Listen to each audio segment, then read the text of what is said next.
Et si le plus dangereux dans une relation toxique, ce n'était pas la violence visible, mais ce qui se passe silencieusement dans ta tête? Pourquoi tu doutes de toi alors que quelque chose ne va clairement pas? Pourquoi tu te sens coupable sans raison précise? Pourquoi tu souffres mais tu n'arrives toujours pas à partir? Pose-toi cette question, honnêtement. Et si l'emprise était déjà là, bien avant que tu t'en rendes compte?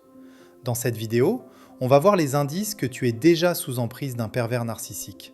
Des signaux profonds, psychologiques, souvent ignorés, et qui expliquent pourquoi, parfois, il est déjà trop tard. Indice numéro 1, tu doutes constamment de ton propre ressenti. C'est comme si ta boussole intérieure tournait dans tous les sens. Tu ressens quelque chose, puis tu doutes aussitôt de ce que tu ressens. Tu avais une intuition claire et quelques minutes plus tard, tu te demandes si tu n'exagères pas, si tu n'es pas trop sensible, si le problème ne vient pas de toi. Sous l'emprise d'un pervers narcissique, ton ressenti est progressivement invalidé. À force d'entendre que tu interprètes mal, que tu dramatises, que tu comprends de travers, tu finis par ne plus te faire confiance. Ce n'est plus la réalité qui compte, mais sa version de la réalité. Et quand tu perds confiance en ton propre jugement, tu deviens dépendant de celui de l'autre. Tu passes alors ton temps à analyser, à te remettre en question, à chercher des preuves que ce que tu ressens est légitime. Mais plus tu cherches, plus tu t'éloignes de toi-même. C'est le cœur de l'emprise, te couper de ta propre perception. Je suis sûr que tu as déjà vécu cette situation, un malaise clair, presque physique, que tu exprimes, et qu'on te renvoie comme étant exagéré, injustifié ou imaginaire. À force, tu n'écoutes plus ton intuition, tu écoutes ses explications. Et c'est là que le pouvoir bascule. Les études en psychologie sur le gaslighting montrent que la remise en question répétée du ressenti personnel entraîne une baisse significative de l'estime de soi et de la capacité de prise de décision, rendant la personne plus vulnérable à l'emprise et au contrôle psychologique. En clair, quand tu doutes plus de toi que de la personne qui te fait souffrir, l'emprise est déjà en place. Parce que le premier territoire conquis par un pervers narcissique, c'est ton esprit. Indice numéro 2. Tu te justifies en permanence, même sans faute réelle. C'est comme vivre devant un tribunal invisible où tu es toujours l'accusé, sans jamais savoir précisément ce qu'on te reproche. Peu à peu, tu expliques tout. Tu te défends avant même qu'on t'attaque. Tu anticipes les reproches. Tu cherches à prouver que tu n'as rien fait de mal. Sous l'emprise d'un pervers narcissique, la justification devient un réflexe. Pas parce que tu es coupable, mais parce que le cadre a été déplacé. Quoi que tu fasses, il y a toujours quelque chose à redire. Un ton mal interprété, une intention détournée, un détail exagéré. Et à force, tu entres dans une posture de défense permanente. Cette dynamique est redoutable car elle inverse les rôles. Ce n'est plus l'autre qui explique ses comportements blessants. C'est toi qui passes ton temps à te justifier d'exister, de ressentir, de poser des limites. Et plus tu te justifies, plus tu renforces inconsciemment l'idée que tu es en tort.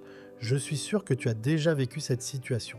Tu racontes un fait simple et la discussion se transforme en procès de ton intention. Tu finis épuisé, confus, avec l'impression de ne jamais trouver les bons mots. Ce n'est pas un problème de communication, c'est une stratégie d'emprise. Les études en psychologie montrent que la justification constante est un signe de relation asymétrique, où l'un détient le pouvoir symbolique et l'autre cherche en permanence à se légitimer.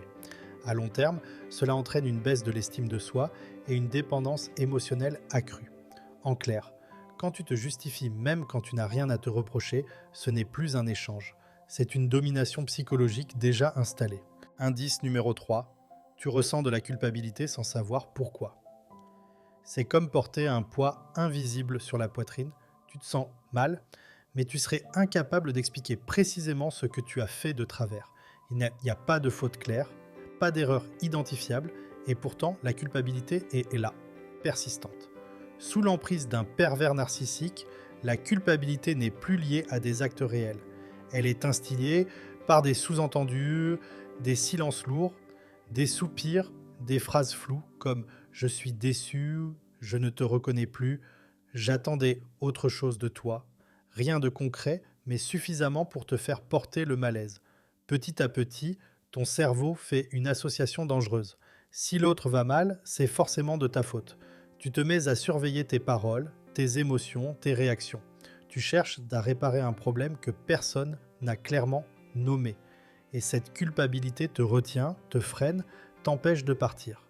Je suis sûr que tu as déjà vécu cette situation. Te sentir mal après un échange, repasser la conversation en boucle, te demander ce que tu aurais dû dire ou faire autrement, alors que, rationnellement, tu n'as rien fait de mal. Ce malaise diffus n'est pas une preuve de responsabilité, c'est un outil de contrôle émotionnel. Les recherches en psychologie montrent que la culpabilisation chronique et non spécifique est l'un des leviers les plus puissants de l'emprise, car elle crée une dette émotionnelle permanente et affaiblit la capacité à poser des limites ou à prendre des décisions claires. En clair, quand tu te sens coupable sans pouvoir nommer ta faute, ce n'est pas de la conscience morale. C'est un signal d'alerte. L'emprise est déjà en train de s'installer. Indice numéro 4. Tu as peur de le perdre malgré la souffrance. C'est comme rester dans une maison qui te fait mal, simplement parce que l'idée d'en sortir te terrifie encore plus. Tu souffres, tu le sais, tu le ressens. Mais la peur de perdre cette personne dépasse la peur de continuer à souffrir. Sous l'emprise d'un pervers narcissique, la relation devient un repère émotionnel paradoxal. Elle fait mal, mais elle rassure. Elle détruit, mais elle donne un sentiment d'attachement, de sens, parfois même d'identité. Tu ne restes pas parce que tu es heureux. Tu restes parce que l'idée du vide, du manque, de l'absence est devenue insupportable. Cette peur est entretenue volontairement, par des menaces implicites de départ, par des phases de rapprochement intenses après des conflits, par l'idée que personne d'autre ne te comprendra comme lui/elle. Petit à petit, tu associes la perte de cette personne à une perte de toi-même. Je suis sûr que tu as déjà vécu cette situation. Savoir rationnellement que la relation te détruit, mais ressentir une angoisse profonde à l'idée d'y mettre fin. Ce n'est pas de l'amour profond, c'est un attachement anxieux fabriqué. Les études en psychologie de l'attachement montrent que plus une relation est instable et imprévisible, plus la peur de perdre peut devenir intense, même lorsque la relation est source de souffrance. Le cerveau confond alors dépendance et amour. En clair, quand tu préfères rester dans la douleur plutôt que d'affronter la perte, ce n'est plus un choix libre. C'est l'un des signes les plus clairs que l'emprise est déjà bien installée. Indice numéro 5. Tu adaptes ton comportement pour éviter ces réactions. C'est comme marcher en permanence sur des œufs. Tu réfléchis avant de parler. Tu filtres tes émotions. Tu ajustes ton ton, tes mots, tes silences. Non pas pour être compris, mais pour éviter une réaction négative. Sous l'emprise d'un pervers narcissique, tu ne te comportes plus librement. Tu te comportes stratégiquement. Tu apprends ce qui déclenche une crise, un retrait, une froideur, une remarque blessante. Et sans même t'en rendre compte, tu modifies qui tu es pour maintenir un semblant de calme. Le danger, c'est que ce mécanisme devient automatique. Tu ne te demandes plus ce que toi tu ressens ou veux dire. Tu te demandes comment il ou elle va réagir. Ta boussole intérieure est remplacée par l'anticipation de ses émotions. C'est une perte progressive de ton identité relationnelle. Je suis sûr que tu as déjà vécu cette situation. Éviter certains sujets, ravaler une émotion légitime, ne pas poser une limite pourtant nécessaire, simplement pour préserver une paix fragile. Ce n'est pas de la diplomatie, c'est une adaptation sous contrainte émotionnelle. Les recherches en psychologie montrent que l'hypervigilance relationnelle est un signe fort de relations abusives car elle entraîne stress chronique, anxiété et effacement progressif de soi. À long terme, elle fragilise profondément l'estime personnelle. En clair, quand tu n'agis plus en fonction de ce que tu es, mais en fonction de ce que l'autre pourrait faire, l'emprise n'est plus une possibilité. Elle est déjà là. Indice numéro 6. Tu te sens vidé émotionnellement mais incapable de partir. C'est comme courir sans jamais atteindre la ligne d'arrivée. Tu donnes, tu expliques, tu t'adaptes, tu encaisses et malgré tout, tu te sens épuisé et pas fatigué physiquement mais vidé à l'intérieur. Et pourtant, tu restes. Sous l'emprise d'un pervers narcissique, la relation devient un puits émotionnel. Quoi que tu fasses, ce n'est jamais suffisant. Il y a toujours quelque chose à réparer, à comprendre, à améliorer. Ton énergie est constamment mobilisée pour maintenir le lien, gérer les tensions, éviter les conflits, mais la relation ne te recharge jamais. Le paradoxe, c'est que plus tu es vidé et moins tu te sens capable de partir. Parce que partir demande de la force. Et cette force a été progressivement consommée par la relation elle-même. C'est un cercle vicieux, la relation t'épuise et ton épuisement te rend dépendante de la relation. Je suis sûr que tu as déjà ressenti ça, te dire « je n'en peux plus », mais ne pas réussir à imaginer ta vie sans cette personne. Tu repousses la décision, tu espères un changement, tu t'accroches aux rares moments de calme ou de tendresse. Ce n'est pas de la faiblesse, c'est un mécanisme d'emprise. Les études en psychologie montrent que l'épuisement émotionnel chronique réduit la capacité de prise de décision et renforce l'attachement dysfonctionnel car le cerveau cherche la solution la moins coûteuse à court terme, rester plutôt qu'affronter l'inconnu. Indice numéro 7. Tu idéalises encore la relation malgré les preuves contraires. C'est comme regarder une maison en ruine en te souvenant uniquement du jour où elle était belle. Tu sais que quelque chose ne va pas, les faits sont là, les blessures aussi, et pourtant, tu continues à défendre la relation dans ta tête. Sous l'emprise d'un pervers narcissique, tu t'accroches surtout à ce que la relation a été ou aurait pu être.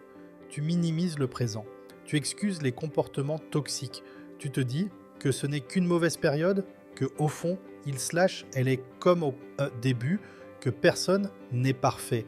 Cette idéalisation te permet de rester, même quand la réalité est douloureuse. Le piège, c'est que ton cerveau sélectionne les souvenirs qui justifient l'attachement, les débuts intenses, les moments de tendresse après les conflits, les rares phases où tout semblait redevenir normal. Pendant ce temps, les preuves contraires, manque de respect, manipulation, souffrance répétée, sont rationalisées ou mises de côté. Je suis sûr que tu as déjà vécu cette situation. Décrire ta relation à quelqu'un et entendre en retour « mais ça n'a pas l'air sain », alors que toi, tu continues à la défendre.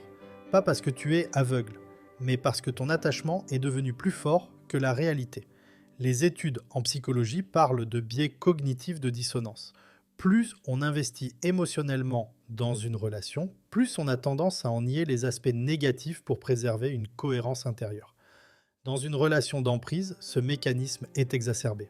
En clair, quand tu protèges l'image de la relation plus que ton propre bien-être, quand tu idéalises malgré la souffrance répétée, ce n'est plus de l'espoir. C'est le dernier verrou de l'emprise.